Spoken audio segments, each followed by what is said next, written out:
गुनिया नदी के अस्तित्व को बचाने और अतिक्रमण मुक्त कराने के लिए जिला प्रशासन की बहुप्रतीक्षित कार्रवाई शनिवार को शुरू हो गई।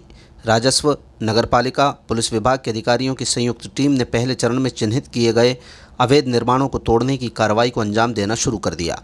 अधिकारियों ने पहले चरण में 94 गैर आवासीय भवनों को प्राथमिकता से ध्वस्त करने का लक्ष्य रखा है। शनिवार को चिन्हित किए गए 94 मकानों पर क्रॉस के निशान लगाए गए और 4 ऐसे मकानों को ध्वस्त किया गया जिन पर या तो टीन शेड रखा था या फिर उसे कब्जे के उद्देश्य से बनाया गया था। कार्रवाई के दौरान पीएम आवास योजना के तहत बने एक मकान को लेकर हितग्राही ने नगरपालिका अधिकारियों से खासी बहस की। हितग्राही ने तर्क दिया कि उसके मकान के लिए पीएम आवास योजना से राशि जारी हो चुकी है। इस पर जिला प्रशासन ने स्पष्ट किया कि जब ये आवास बना था तब गाइडलाइन अलग थी, लेकिन वर्तमान में रजिस्ट्री और पट्टे से ही आवास दिए जा रहे हैं। अतिक्रमण धीरे धीरे बढ़ता जा रहा है। जिला प्रशासन की अतिक्रमण विरोधी कार्रवाई के दौरान सभी की निगाहें गौशाला के पीछे वाले क्षेत्र में बनी एक पुलिया पर टिकी रहीं। ये पुलिया एक व्यक्ति द्वारा अपने पक्के आवास तक पहुंचने के लिए बनाई गई थी। नगरपालिका की जेसीबी इस पुलिया को तोड़ने के लिए लाई गई, लेकिन पुलिया इतनी मजबूत थी कि जेसीबी उसे पूरी तरह ध्वस्त नहीं कर पाई। नगरपालिका की जेसीबी ने पुलिया को खरोंचा और थोड़ा बहुत नुकसान पहुंचकर वापस आ गई। इससे पुलिया को पूरी तरह से तोड़ने का कार्य अटक गया। जिला प्रशासन ने साफ किया कि दूसरे चरण में रिहायशी और व्यावसायिक क्षेत्र में हुए बड़े अतिक्रमणों को हटाने की कार्रवाई की जाएगी। प्रभारी सीएमओ मंजूषा खत्री ने बताया कि चिन्हित किए गए अतिक्रमण ऐसे हैं जहां लोग निवास नहीं कर रहे हैं, लेकिन उनके द्वारा गुनिया नदी क्षेत्र में नए अवैध निर्माण किए जा रहे हैं। इन निर्माण के मालिकों के पास ना तो कोई अनुमति है, ना ही स्वामित्व संबंधी कोई वैध दस्तावेज।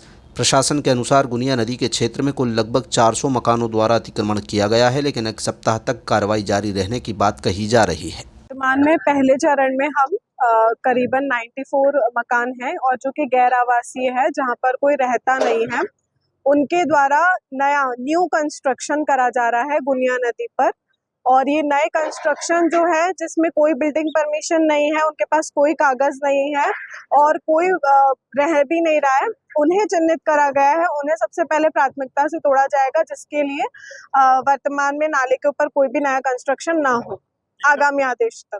कितने मकानों को चिन्हित किया गया है?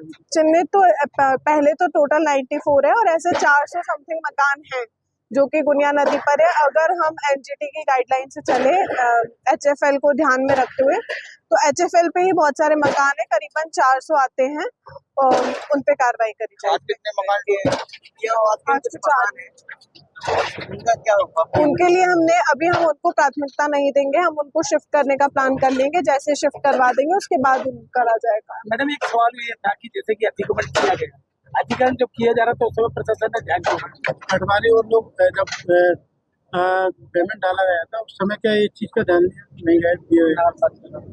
उस समय जब गाइडलाइंस थी वो गाइडलाइंस अलग थी। उस समय बिना रजिस्ट्री के, बिना पट्टे वालों को भी आवास हुए थे, तो उस समय जो गाइडलाइंस थी वो अलग थी। वर्तमान में जितने भी आवास है वो रजिस्ट्री और पट्टे सिर्फ इन 2 के आधार पर ही दिए जा सकते हैं। सवाल ये है कि जिस तरीके बाढ़ आई, बाढ़ के बाद में प्रशासन जागा, इससे पहले क्यों नहीं जागा? सवाल ये है।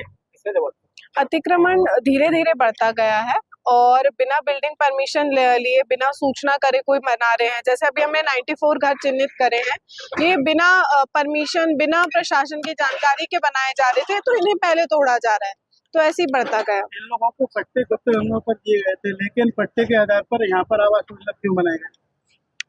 किन लोगों को? अच्छा, यहाँ के लोगों को पट्टे दिए गए थे, वो लोग उस समय शिफ्ट नहीं हुए थे।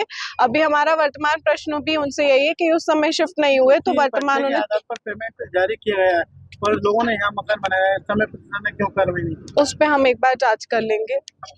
बीच नाले पे एक मकान बना हुआ है, उस पर अभी उस पर कार्रवाई हुई है नहीं, और बीच नाले हम एक बार देख लेंगे, उसे चिन्हित करा लेंगे वो बीच नाले पे कौन सा मकान है और किसका मकान है, ये जानकारी लेकर आगे हम उन्हें अवगत करा देंगे।